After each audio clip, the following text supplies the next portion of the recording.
یہ جماعت کا کام ہے، آپ جماعت کی طرف سے آپ امام ہیں، سب سے پہلی ذمہ داری آپ کی ہے۔ قبرستان آپ الگ بنانے کی بات کریں، جمعہ میں اعلان کرے، تو اس سے یہ ثابت نہیں ہوگی کہ قبرستان الگ نہیں بنایا بول کر آپ سارے مرحومین جو سارے مردے کے لیے آپ مغفرت کی دعا کر رہے ہیں۔ وہابی کی مغفرت کی دعا کرنا بھی کفر ہے۔ اگر امام نے وہابی کا نام لے کر مغفرت کی دعا نہیں کیا، اس وجہ سے تو کافر نہیں کہا جا سکتا، لیکن امام کی منشا بھی یہی ہے کہ سب کی مغفرت ہو۔ جب آپ نے اس پر اعتراض کیا تو وہ آپ کو الٹا جواب دیا، اس کا مطلب اس کا منشا بھی وہی تھا، وہابیوں کی بھی مغفرت کی دعا کر رہے تھے۔ تو ایسے امام کے پیچھے نماز پڑھنا جائز نہیں ہے، ایسے امام کو مسجد سے مصلی سے ہٹا دینا چاہیے، اور وہ بالکل صلح کلی ہے، وہ بدعقیدہ ہے، گمراہ ہے۔ جی، تو جو ابھی ہماری مسجد کے امام ہیں وہ چلے گئے، ان کی طبیعت ٹھیک نہیں تھی، وہ کٹر سنی تھے۔ ہاں، مگر میں نے جب ان سے کال کر کے بات کی تو وہ یہ کہہ رہے تھے کہ ارے یونس بھائی، وہ تو کٹر سنی ہے، ایسی کوئی بات نہیں ہے، اور انہوں نے اس مسجد میں خوب محنت کی تھی۔ ان سے میری جب بات ہوئی تو وہ یہ کہہ رہے تھے میرا مقصد یہ نہیں تھا۔ تو میں نے کہا چلو حضرت ٹھیک ہے، ان کا مقصد یہ نہیں تھا، زبان سے نکل گیا تھا۔ تو اسی وقت مجھ سے یہ کہہ دیتے کہ بھائی یونس بھائی، ایسا کوئی مسئلہ نہیں ہے بھائی، مجھ سے زبان سے نکل گیا ہے، میں بھول گیا ہوں، مجھے ویسے دعا تو یہ کرنی چاہیے، تب کل مومنین کل مومنات اور بل مسلمین بل مسلمینات، یہ دعا کرنی تھی مجھ کو، لیکن ایسا نہیں ہو پایا، کوئی بات نہیں۔ مگر انہوں نے یہ جو ٹاپک بولا، یہ جو الفاظ بولا انہوں نے کہ اگر آپ کو ان سے اتنا ہی بغض ہے تو پھر اپنے مردوں پر ان کے ہاتھ سے خریدا ہوا کپڑا کیوں ڈالتے ہو؟ تو اس سے جو ہے میرے دل کو بڑی چوٹ پہنچی۔ اس پر ہمارے جو پرانے جو امام تھے انہوں نے کہا اس لیے ایسا کہہ رہا ہوں میں کہ وہاں فتنہ کھڑا ہو جائے گا۔ تو میں نے حضرت وہاں مسجد میں ان کے پیچھے نماز نہ پڑھ کے اپنی الگ پڑھ کے آیا میں۔ تو میں نے ان سے یہ کہا تھا، میں نے کہا یہ مسئلہ مجھے معلوم ہے۔ میں سمجھ گیا ہوں۔ بات یہ ہے، جب آپ نے شروع میں مجھے پوچھا مسئلہ پوچھنے کے لیے، جب شروع میں آپ نے اتنا کہا کہ امام صاحب نے قبرستان کے تمام مرحومین کے لیے دعا کی، تو میں بھی اس کے مطلب یہی سمجھ گیا کہ تمام مرحومین سے صرف سنی ہی مراد ہے۔ ہاں، جتنے سنی ہے، سنی کا نام لیا نہیں، لیکن ان کا مراد سنی ہی ہے، اتنا میں سمجھ رہا تھا۔ لیکن بعد میں جب آپ نے کہا کہ جب آپ پوچھے اور اس کا ایسا جواب دیا، تو اس سے یہی واضح ہوتا ہے کہ ان کا منشا صرف سنی نہیں ہے۔ جی ہاں، میں بھی ان کا منشا اعتراض ہے میرا۔ جی، ان کا منشا صرف سنی نہیں ہے، کیونکہ اگر صرف سنی ان کا منشا ہوتا تو امام صاحب بولتے کہ میرا منشا سنی ہی ہے۔ لیکن امام صاحب وہابیوں سے نفرت کرنے سے منع کر رہے ہیں، آپ کو کہہ رہے ہیں اگر آپ کو اتنا ہی نفرت ہے، اس کا مطلب امام صاحب کو وہابیوں سے نفرت نہیں ہے۔ جی ہاں، میں نے کمیٹی کے جو لوگ آئے مجھ سے کہہ رہے تھے کہ آپ یہ کیا کر رہے ہیں، تو بولے کہ ایسا نہیں۔ تو میں نے کہا یہ بتائیے، مجھے تو بغض ہے، صحیح، جو اہل حدیث ہو دیوبندی ہو، مجھے تو بغض ہے، کیا امام صاحب کو نبی کے دشمنوں سے بغض نہیں ہے؟ اس کا مطلب تو یہی نکلتا ہے۔ جی، تو نہ تو انہوں نے مجھے روکا، نہ انہوں نے یہ بات کہی کہ بھائی مجھ سے غلطی ہو گئی، چھوڑیے، نماز پڑھیے آپ۔ تو دوسرا مسئلہ میں یہ کہہ رہا تھا حضرت کہ ادھر جماعت کر رہے ہیں وہ امام صاحب، ادھر میں ترنت ہی ان کے الگ دور کھڑے ہو کر کے 3-4 سب چھوڑ کر کے، اور میں اپنی نماز الگ پڑھ رہا ہوں، تو کیا نماز ہو جائے گی اس ٹائم یا نہیں ہوگی؟ جب امام صحیح نہیں ہے تو امام کی جماعت نہ جماعت رہی نہ نماز رہی۔ نہیں، میں تو جماعت سے الگ پڑھ لیے، تو جب ان کی جماعت میں آپ شامل ہی نہیں، آپ نے الگ پڑھ لی تو بھی آپ کی نماز ہو جائے گی۔ نہیں، مطلب جماعت ہو رہی ہے ادھر، تب اس وقت بھی ہو جائے گی آپ کی نماز، ہو جائے گی۔ مطلب انہوں نے امام صاحب نے کہا تھا کہ ان کو تحقیق نہیں، میں نے کہیں سے پوچھا تھا، بولے تحقیق نہیں ان کو، کہ جماعت کس ٹائم ہوگی اس ٹائم نماز آپ کی نہیں ہوگی، آپ جماعت کے بعد جائیے نماز پڑھ لیجیے وہاں پر۔ وہ انہوں نے مجھے یہ بتایا تھا۔ جب سنی ہو، امام سنی ہو، تب آپ نماز جماعت کے وقت دوسری نماز نہیں پڑھ سکتے اور اپنی تنہائی نماز نہیں پڑھ سکتے، آپ الگ نماز نہیں پڑھ سکتے جب امام سنی صحیح العقیدہ ہو۔ جب امام بد مذہب ہو، وہابی ہو، صلح کلی ہو، جس کے پیچھے نماز پڑھنا، صلح کلی کے پیچھے بھی نماز پڑھنا سخت مکروہ تحریمی ہے، اور یہ حد کفر تک اگر پہنچ گئے تب تو وہ کافر، صلح کلی کافر بھی ہوتا ہے، اور لیکن یہ صلح کلیت یعنی کفر سے قریب ہے، کفر میں بھی اندیشہ ہے، ہو سکتا ہے کافر ہی ہو۔ تو ایسے کو بالکل ہم امامت کے لائق نہیں سمجھتے۔ جب امامت کے لائق نہیں سمجھتے تو پھر ہماری نماز تو ہم پڑھیں گے، ہم کہیں بھی پڑھیں گے، تو امام کے پیچھے تو پڑھ نہیں سکتے، تو ہم کسی بھی وقت کسی بھی جگہ ہم نماز پڑھ سکتے ہیں۔ تو امام کا جماعت کا انتظار کرنا ہمارے لیے ضروری نہیں ہے، ہم اسی وقت بھی نماز پڑھ سکتے ہیں تاکہ دوسروں کو بھی پتہ چلے، صلح کلی سے لوگ دور ہو۔ اور یہ بھی نہیں سمجھنا کہ فتنہ ہو جائے گا، فتنہ اس کو کہتے ہیں کہ کوئی اہل سنت کے خلاف دوسرے محاذ کھڑا کرے، وہ فتنہ ہے۔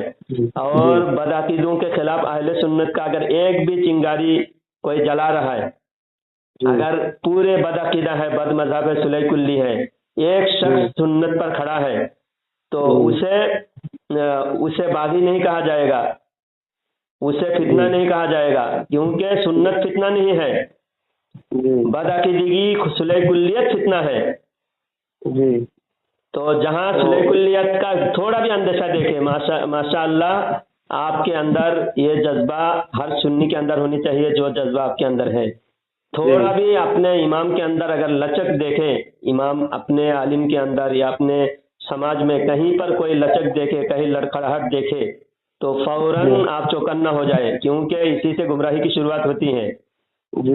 گمراہی ہمیشہ ہر کسی کو نہیں دکھائی دیتا ہے، جب ایک دکھائی دیا سمجھ لینا آج میرے لیے امتحان ہے، آج اس کو یا تو ریجیکٹ کرنا ہے یا پھر اس فتنے کو بڑھانے کے لیے ہم چھوڑ دینا ہے۔ تو فتنے کو بڑھانے کے لیے تو چھوڑ نہیں سکتے، اسی وقت اس کی پکڑ کرنا اور اسی وقت آپ سماج سے، جماعت سے، یعنی صلح کلیت سے الگ ہو جانا ہے۔ انشاءاللہ آپ اگر حق پر ہے، آپ کی طاقت اور آپ کی کوشش سے ایک نہ ایک دن لوگوں کو بھی سمجھ میں آ جائے گا، حق کا ساتھ ہوں گے لوگ، لیکن آپ کو صلح کلیت کی طرف جانے کی ضرورت نہیں۔ جی، تو پرانے والے جو امام صاحب تھے وہ تو اپنی جگہ صحیح تھے، لیکن انہوں نے جب میں نے کال کر کے یہ مسئلہ معلوم کیا تو وہ کہہ رہے تھے یونس بھائی تم کو پتہ ہے یہ مسجد کا معاملہ بڑا خراب چل رہا ہے، یہاں دیکھ بندی بھی ہیں، اس میں وہ بھی ہیں، تو معاملہ بگڑ سکتا ہے، تو اس لیے آپ اس طرح سے وہ بھی شریعت کا مسئلہ نہیں بتا رہا ہے، کمپرومائز بتا رہا ہے۔ ہاں، کمپرومائز کا جو مسئلہ ہے نا، جی، ایک شریعت کا دو آپشن رہتا ہے، ایک ہے عزیمت اور ایک ہے رخصت۔ جی، عزیمت جیسا امام حسین رضی اللہ تعالیٰ عنہ کو یزید نے کہا کہ میرے ہاتھ پہ بیعت کرو، جی، تو جان بچانے کے لیے تو بہت کچھ جائز ہوتا ہے، جی، جان بچانے کے لیے مردار کھانا بھی جائز ہو جاتا ہے، جان بچانے کے لیے پیاس کی شدت میں جان بچانے کے لیے ایک گھٹ شراب پینا بھی جائز ہو جاتا ہے، تو یزید کے ہاتھ پہ بیعت ہونا بھی تو جان بچانے کے لیے جائز ہو جاتا تھا۔ جی، جی، لیکن یہاں دین بچانا ضروری تھا، جان بچانا سے پہلے دین بچانا ضروری تھا، تو امام حسین رضی اللہ تعالیٰ عنہ نے رخصت کا راستہ اپنایا نہیں، عزیمت کا راستہ اپنایا ہے۔ عزیمت مطلب وہاں جان کو داؤ پہ لگا دینا، دین بچانا ہے۔ تو جو امام صاحب آپ کے امام صاحب بتا رہے ہیں وہ رخصت کے راستہ بتا رہے ہیں اور اس امام کو بچانے کی کوشش کر رہے ہیں، جس امام کے بارے میں آپ نے بتایا کہ وہابیوں کے ساتھ ان کو نفرت نہیں ہے، وہابیوں کے بارے میں ان کو نفرت نہیں ہے، خدا کی دشمن کو دشمن نہیں سمجھتا، تو ایسے خدا کی دشمن پر بھی ہم لعنت برساتے ہیں جو خدا کی دشمن کو دشمن نہ سمجھے۔ ٹھیک ہے، جو امام صاحب بتا رہے ہیں وہ ان کو مسلمان سمجھ کر، ان کو سنی صحیح العقیدہ سمجھ کر ان کے پیچھے نماز پڑھنے کے لیے ترغیب دے رہے ہیں، اور وہ شریعت بیان نہیں کر رہے ہیں، وہ کمپرومائز کر رہے ہیں۔ اس میں یہ بھی تو ہوتا حضرت، اگر ایسی بات تھی تو ان کو کال کر کے وہ کہہ دیتے کہ بھائی یونس بھائی کے سامنے یہ بات تو رکھ دو نا اپنی کہ بھائی مجھ سے یہ بھول ہو گئی تھی، میرا مطلب یہ نہیں تھا، لیکن آپ غلط سمجھیں۔ لیکن میں کھول کر کے تو مسئلہ تب اس بات پر آ گیا نا جب انہوں نے یہ کہا کہ اگر آپ کو ان سے اتنا بغض ہے تو اس بات پر مسئلہ کھل گیا بالکل۔ اور بات یہ ہے یونس بھائی، وہ ہے بڑے علامہ اور آپ عالم بھی نہیں، حافظ بھی نہیں، آپ کے سامنے یعنی بہت سارے علماء ایسے ہیں جو عوام کے ذرہ برابر بھی عزت، عوام کی عزت اپنے دل میں نہیں ہے، وہ اپنے کو بالکل معصوم عن الخطا سمجھتے ہیں۔ اور بڑے علامہ امام اعظم ابو حنیفہ رحمۃ اللہ علیہ نے بھی بہت سارے مسائل میں رجوع کیا ہے۔ رجوع کرنا، اپنی باتوں سے رجوع کرنا کوئی شرمندگی کی بات نہیں ہے۔ امام اعظم ابو حنیفہ رحمۃ اللہ علیہ جو امام اعظم ہے وہ رجوع کر سکتے ہیں، جی تو رجوع کرنا تو یہ تواضع کی علامت ہے، یہ عالم کی شان ہے. کوئی عالم اگر بتائے کہ مجھے مسئلہ معلوم نہیں تھا تو اس سے عزت کم نہیں ہوتی، جی اس سے عالم کی عزت بڑھتی ہے.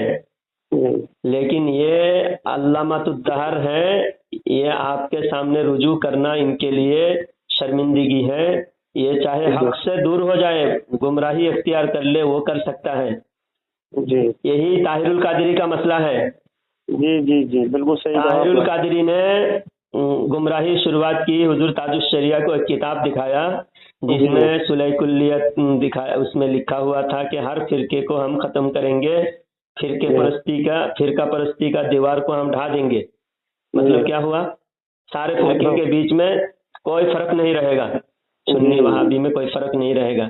یعنی سنی جو بھی علامتیں سنیت کی علامتیں اپنے پاس رکھے ہوئے ہیں، ہم سنی وہابی میں فرق کرنے کے لیے ہم صلاۃ و سلام پڑھتے ہیں، ہم ہمارے حلیہ ہمارے چال چلن میں ہم ثابت کرتے ہیں کہ ہم سنی ہیں. تو یہ سب فرق مٹا کر مسلمانوں کو ایک صف میں کھڑا کرنا، یہ طاہر القادری لکھا ہوا تھا. فرق مٹا دینا، تو حق اور باطل میں فرق ہی نہیں رہے گا. تو اللہ کا تو یہ منشا نہیں ہے. اللہ چاہتا ہے کہ حق اور باطل میں فرق ہو. اسی لیے حق اور باطل میں فرق کرنے کے لیے اللہ تعالیٰ فاروق کو بھیجتا ہے.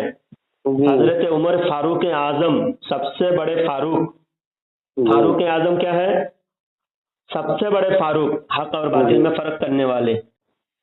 تو فاروق اعظم تو سب سے بڑے ہیں، باقی تو چھوٹے چھوٹے فرق کرنے والے ہر زمانے میں پیدا ہوتے جائیں گے.